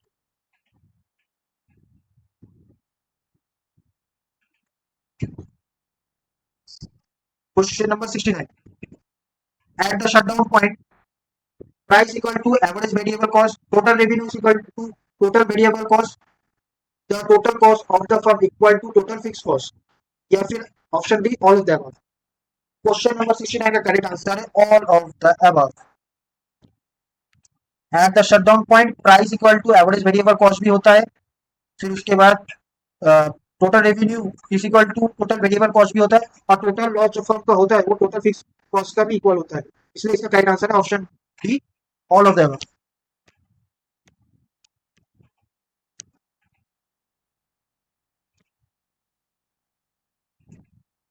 Next question. Total utility is maximum. A. Marginal utility is 0. B. Marginal utility at its highest point.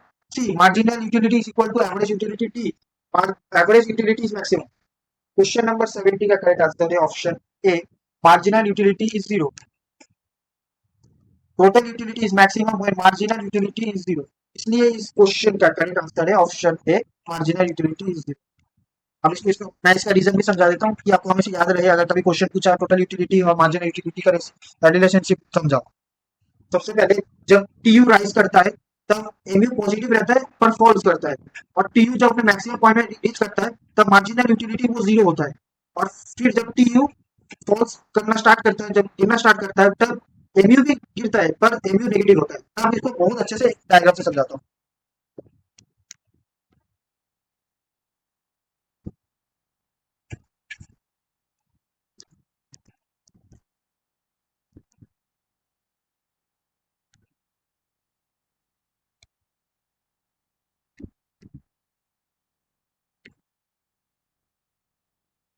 ठीक है, तो आप पहले देख सकते हैं कि यहाँ पे टीयू राइज कर रहा है, टीयू राइज कर रहा है पर एमयू फॉल्स कर रहा है.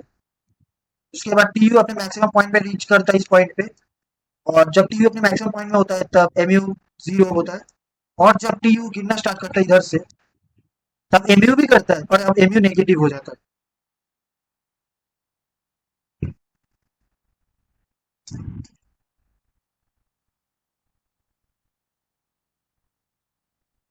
Next question.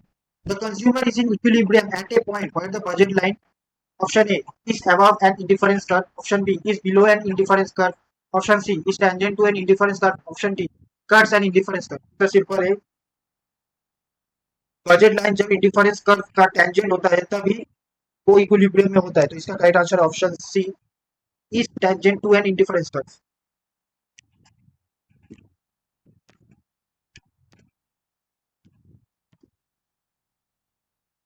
Next question. And if an indifference curve slopes down towards right since more of one commodity and less of another result in option A same satisfaction, option B greater satisfaction, option C maximum satisfaction, option D decreasing expenditure. Question number 72 का correct answer है same satisfaction. अब इसका reason क्या है, चलो अच्छे से समझ के पढ़ते. Indifference curve represents combination of two moods that yield same level of satisfaction or utility. So to remain same level of satisfaction or utility on the indifference curve, the quantity of one must decrease if quantity of another increases. This gives the indifference curve is downward or negative slope.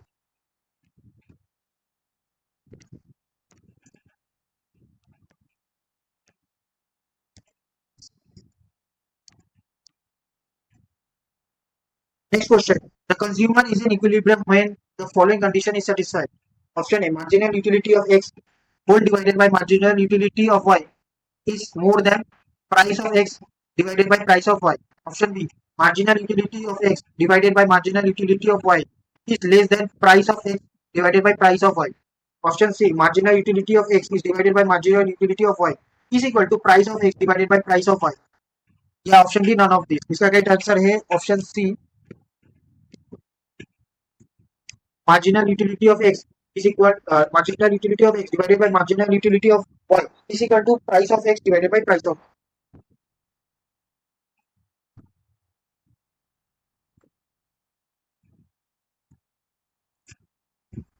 Question number 74.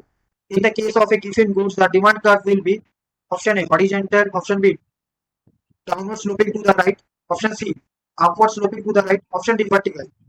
Question number 74 का correct answer होगा ये upward sloping to the right.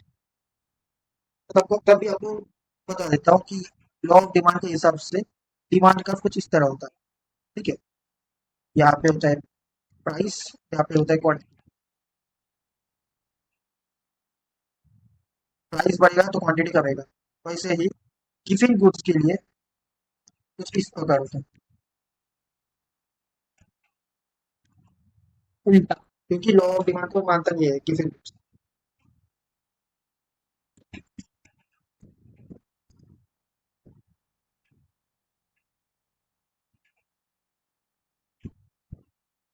Question number 75. Which of the following is not an essential condition of pure competition? Option A, large number of buyer and seller. Option B, homogeneous product. Option C, freedom of entry. Option C absence of transport cost. इसका correct answer होगा absence of transport cost. Option D, क्योंकि option A फिर option B option सी ये essential condition ही है। Absence of transport cost ये pure competition का कोई एक एसेंशियल कंडीशन नहीं है।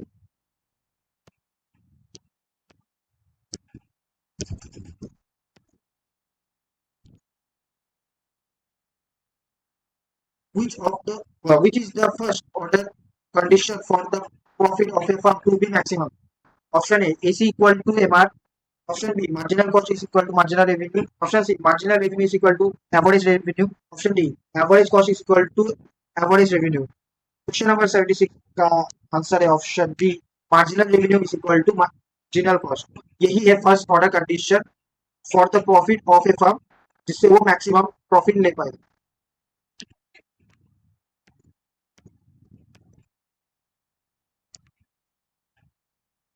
Next question. In which form of market structure is the degree of control over the price of its product by a firm very large? Option A, monopoly. Option B, imperfect competition. Option C, oligopoly. Option D, perfect competition. Question number 77 का correct answer है monopoly. Option है monopoly, क्योंकि monopoly में ही जो degree of control over the price of इस product ये सबसे ज्यादा होता है, और वो मोनोपोली ही सबसे ज्यादा कर सकता है highest degree.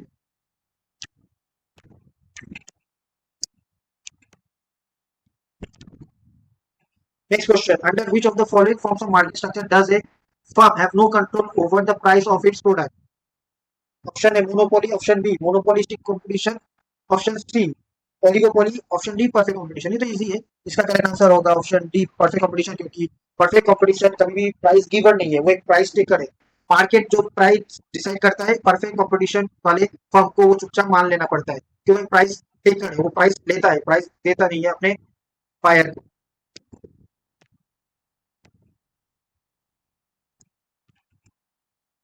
Next question. The net value added method of measuring national income is also known as option A, net output method. Option B, production method. Option C, industry of origin method.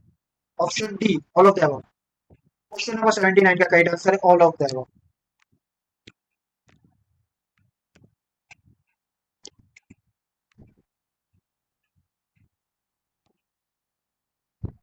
Which of the following is incorrect? Option A, GDP at market price is equal to GDP at factor cost plus net indirect taxes. Option B, NNP at factor cost is equal to NNP at market price minus indirect taxes. Option C, GNP at market price is equal to GDP at market price plus net factor income from abroad. Option D, none of the above. Question number 80 का मुझे फिर से लग रहा है आपके ICI में गलत है। आपके आईसीआई के आंसर शीट के हिसाब से क्वेश्चन नंबर 80 का करेक्ट आंसर है ऑप्शन ए, पर मुझे नहीं लगता ऑप्शन ए गलत है। एक ऑप्शन ए बिल्कुल सही है। मेरे हिसाब से ऑप्शन बी का जो फॉर्मूला दिया है वो गलत है, और वो करेक्ट आंसर होना चाहिए क्वेश्चन नंबर 80 का। आपके आंसर शीट में गलत दिया। अब मैं समझाता हूँ क्यों। आपको सबसे पहले एनएनपी का फॉर्मूला पता होना चाहिए। NNP at factor cost. NNP at factor cost is equal to NNP at market price minus net indirect tax. इसे आप लोग ऐसे भी बोल सकते हैं कि NNP at factor cost is equal to NNP at market price minus indirect tax plus subsidy। ठीक है, तो यहाँ पर आपके आईसीआई में बहुत गलती है, मैं तो मान गया भाई, तो बहुत गलती है क्या इनकी, पता नहीं कभी सही सही करेगा कि नहीं।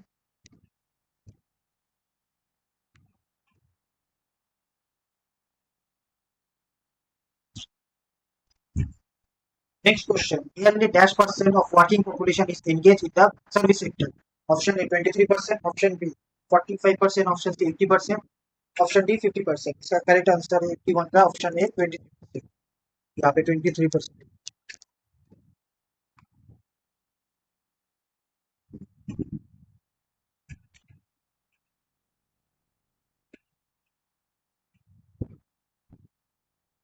Next question. The industrial sector depends on the agriculture sector because A, the agriculture sector provides foods and other products for the consumption purpose of the industrial sector.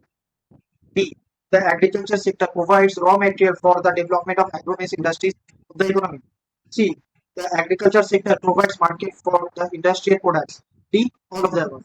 Question number 82 का correct answer है option D. All of the above.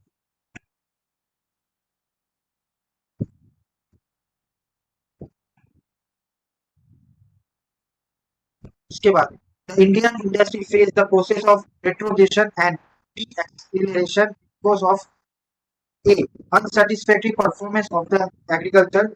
B. Tackling of real investment in public sector. C. Narrow market for industrial goods, especially in rural areas. D. All of the above. Question number 83 का correct answer है D all of the above. इधर में option A भी सही है, option D भी सही है, ऑप्शन सी भी सही है, इसलिए इसका करेक्ट आंसर है option D all of the above.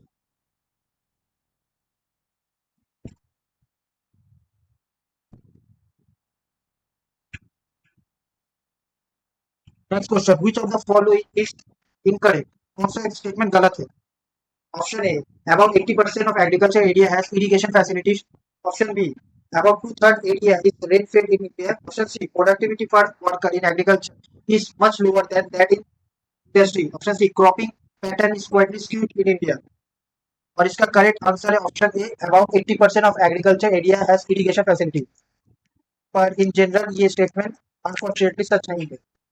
इसका रियल कंडीशन और भी खराब है इंडिया में, क्योंकि ये एक्चुअल आंकड़ा 80% के भी नीचे है, 80% से भी कम फार्मर्स का एग्रीकल्चर एरिया में इरिगेशन सिस्टम है, इरिगेशन फैसिलिटीज है. इसलिए इसका करेक्ट आंसर होगा option.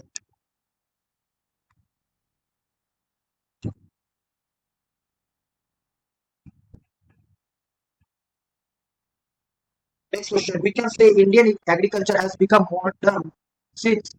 Option A, there has been an increase in the use of high-yielding varieties of seeds, fertilizers, pesticides, etc.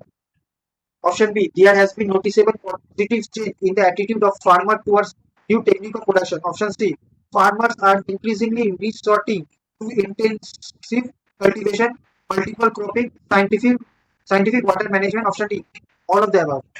Question number 85 का correct answer है all of the above.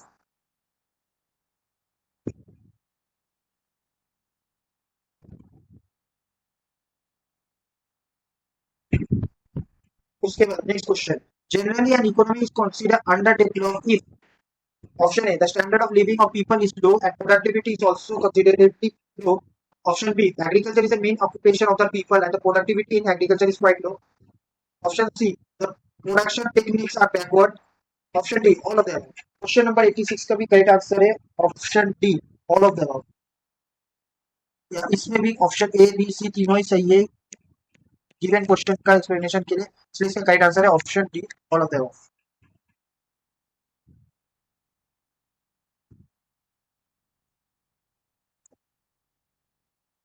Next question dash is the apex bank for agriculture credit in India.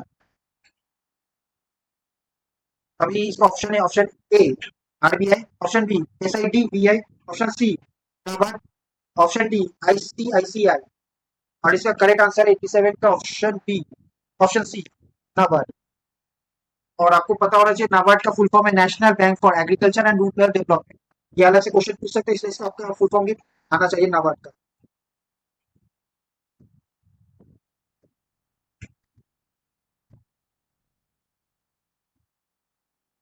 Next question the major cause of unemployment in India is. Option A under development, option B defective man power planning, option C rapid population growth, या option D all of the above. Question number 8 का भी correct answer है option D. बाकियों की तरह इसका भी correct answer है all of the above. Option A B and C सही है, इसलिए इसका correct answer all of the above.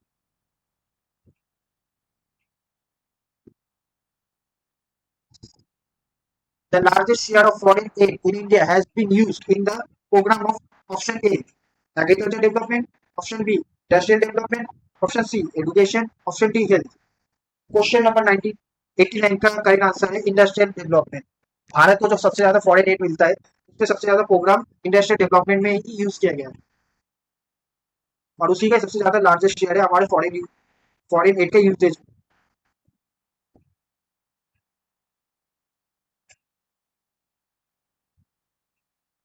Question number 90. Before financial reform, the banking system was characterized by all of the following except two, sir. Option A, administrative interest rate structure. Option B, quantitative restrictions on credit flow. Option C, high revenue requirement. Option D, keeping very less lendable resources for the priority sector. और इस question number 90 का correct answer है option D, keeping very less lendable resource for the priority sector, क्योंकि actually में high proportion हमारा जो banking का lending था वो हाई ये प्रायोरिटी सेक्टर के लिए मैंडेट किया गया था, उसको ही दिया गया था।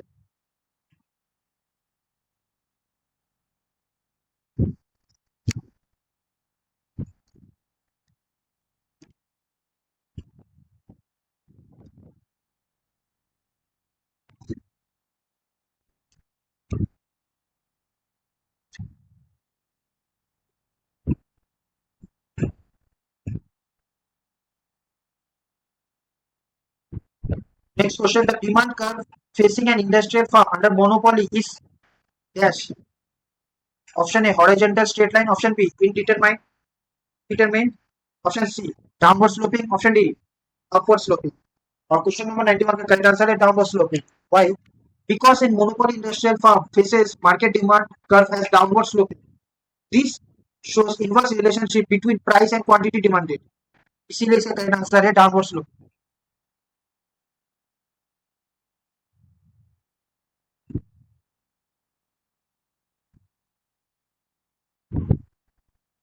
Next question, the degree of monopoly power is measured in terms of difference between option A marginal cost and the price, option B average cost and average revenue, option C marginal cost and average cost, option D marginal revenue and average cost। Question number 92 का correct answer है option A marginal cost and price, क्योंकि इस चीज को कहा जाता है lender index, और इसका फॉर्मूला है price minus marginal cost whole divided by price. और ये जो गैप होता है प्राइस और मार्जिनल कॉस्ट का, ये एबिलिटी बताता है मोनोपोली का प्राइस को सेट करना उसके कॉस्ट के मुकाबले।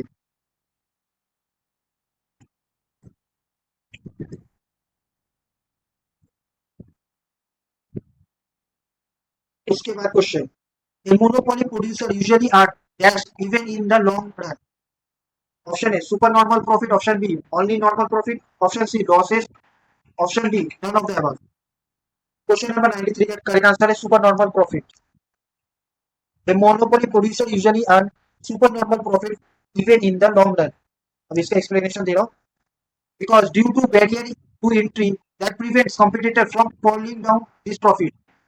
मोनोपोली में बैरियर टू एंट्री होता है न्यू पार्टिसिपेंट ऑफ कॉम्पिटिटर्स के लिए, इसीलिए ये कंपटीशन में प्रिवेंट करता है जो बचे हुए प्रॉफिट है उसे खा के छोटा करना। इसीलिए जो मोनोपोली है वो लॉन्ग रन में हमेशा सुपर नॉर्मल प्रॉफिट ही अर्न करता है।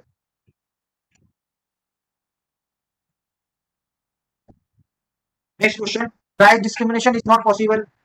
Option A under monopoly situation, option B under any market form, option C under monopolistic competition, option D under perfect competition. इसका करेक्ट आंसर है 94 का option D under perfect competition, क्योंकि perfect competition में जो seller होता है वो एक प्राइस टेकर होता है ना कि एक प्राइस गिवर, इसीलिए प्राइस डिस्क्रिमिनेशन तो पॉसिबल हो ही नहीं सकता परफेक्ट कंपटीशन।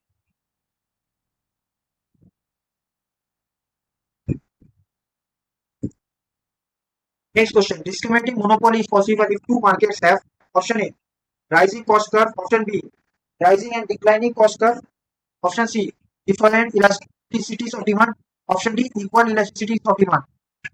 क्वेश्चन नंबर 95 का करेक्ट आंसर है option C different elasticities of demand. इसका रीजन है monopolist get more profit by charging high price to less sensitive to price market and charging low prices to highly sensitive price market।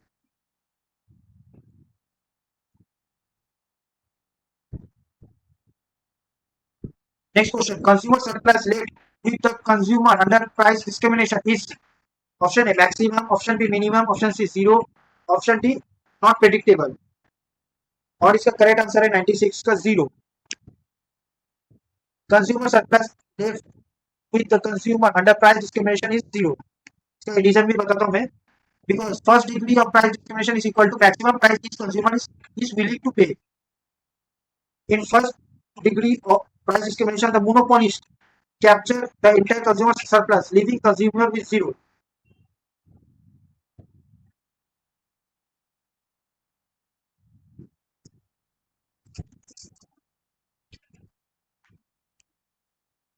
Next question: a firm under monopolistic competition advertise A as it has no control over the price of its product. Option B, to lower its cost of production. Option C, to increase its sales and profit. Option D, because it cannot raise price. Question number 97 का correct answer है to increase its sale and profit. हमें सबसे पहले समझना पड़ेगा monopolistic competition advertising use ही क्यों करता है, जरूरत ही क्यों पड़ता है एडवर्टाइजिंग यूज करने का। Monopolistic competition use advertising to differentiate their similar products from their competitors. क्योंकि मोनोपोलिस्टिक कंपटीटर्स जो होते हैं वो हेट्रोजेनस सामान बेचते हैं, वो मतलब एकदम डिट्टो मतलब एकदम सेम नहीं होता हर किसी का सामान, पर परफेक्ट कंपटीशन की तरह होमोजेनस नहीं होता। कुछ कुछ स्पेशल फीचर्स होते हैं अलग अलग प्रोडक्ट का, इसलिए हेट्रोजेनस होता है। जैसे कि एग्जांपल अगर लीजिए मोबाइल फोन मैन्युफैक्चर का, मोबाइल फोन अलग अलग कंपनी है, किसी का फीचर्स अलग होते हैं मोबाइल फोन का, किसी का फोन का कैमरा क्वालिटी अच्छा है, किसी का बैटरी पावर अच्छा है, किसी में गेमिंग खेला जा सकता है, उस हिसाब से उनका प्रोडक्ट हेट्रोजेनस होता है। और ये एक मोनोपोलिस्टिक कंपटीशन का एग्जांपल। इसीलिए मोनोपोलिस्टिक कॉम्पिटिटर्स जो है वो एडवर्टाइजमेंट को इसलिए यूज करते हैं जिससे वो अपना जो डिफरेंशिएट प्रोडक्ट है वो लोग पब्लिक में अवेयरनेस क्रिएट कर सके, उसका ब्रांड इमेज बढ़ा सके, और इसी ब्रांड इमेज और पब्लिक अवेयरनेस से वो लोग अपना सेल्स और प्रॉफिट को इंक्रीज कर सके। इसलिए वो लोग एडवर्टाइजिंग कराते हैं अपने डिफरेंशिएट प्रोडक्ट के ऊपर।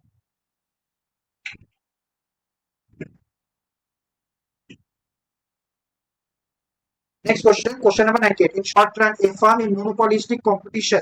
Option A, always earn profits. Option B, income losses. Option C, earns normal profit only. Option D, may earn normal profit, supernormal profit, or income losses. Question number 98. The correct answer is option D, may earn normal profit, supernormal profit, और income losses. क्यों?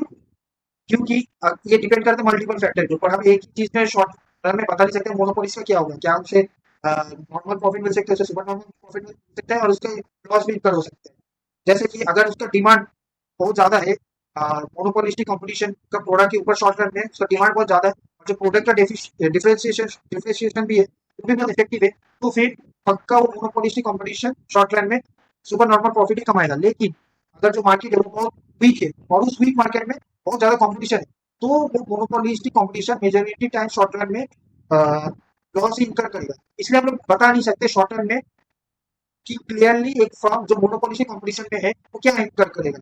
वो या तो loss भी कर सकता है, उस पर नॉर्मल प्रॉफिट भी कमा सकता है, या नॉर्मल प्रॉफिट भी कमा सकता है।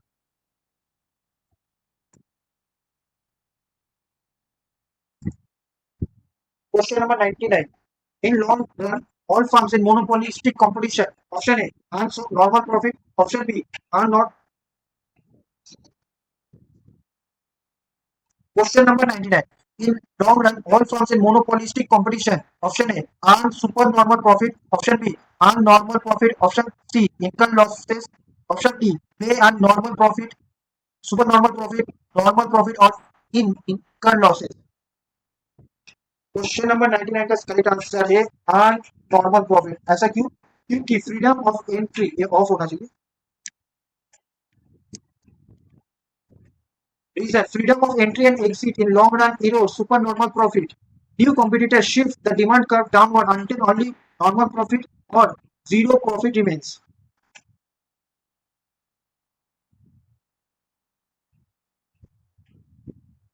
Last of final question.